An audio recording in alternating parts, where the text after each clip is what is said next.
Pasabog ni Kim Chu.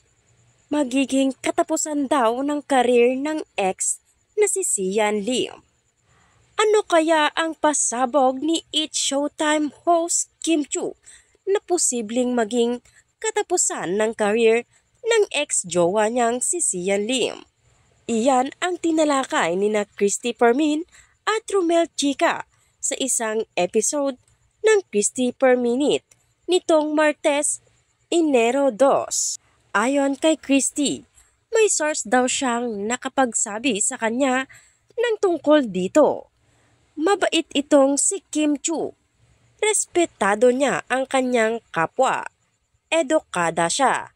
Kapag ito ang nagsalita, matinding pasabog ang kalalabasan. Saad ni Christy. Kapag nagsalita na raw si Kim Chu, goodbye na sa kanyang career si Sian Lim. Ano kayang ibig sabihin noon? Aniya. Nako, Nay. Ano kaya yung sasabihin na gusto nating malaman at ipaalam sa atin ni Kim Chu kapag nagsalita na siya?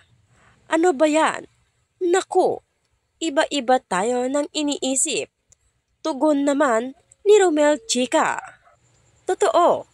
Totoong totoo yan. Pagsang-ayon ni Christy. Dagdag pa niya, simulat sa pool daw ay sobrang bait daw talaga ni Kim Chu. Matatandaang maski raw noong naghiwalay sila ng dati niya ring jowang si Gerald Anderson, walang narinig ang publiko na masamang salita mula kay Kim Chu tungkol sa kanyang ex.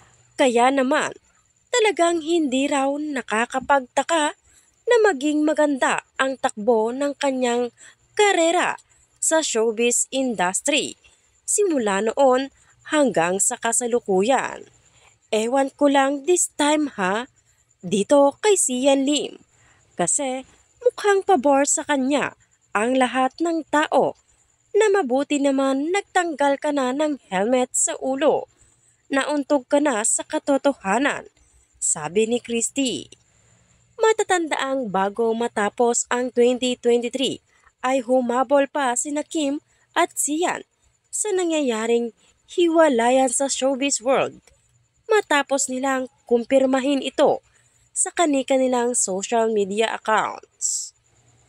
Abangan ang pasabog na sasabihin ni Kim Chu para sa kanyang ex na si Sian Lim.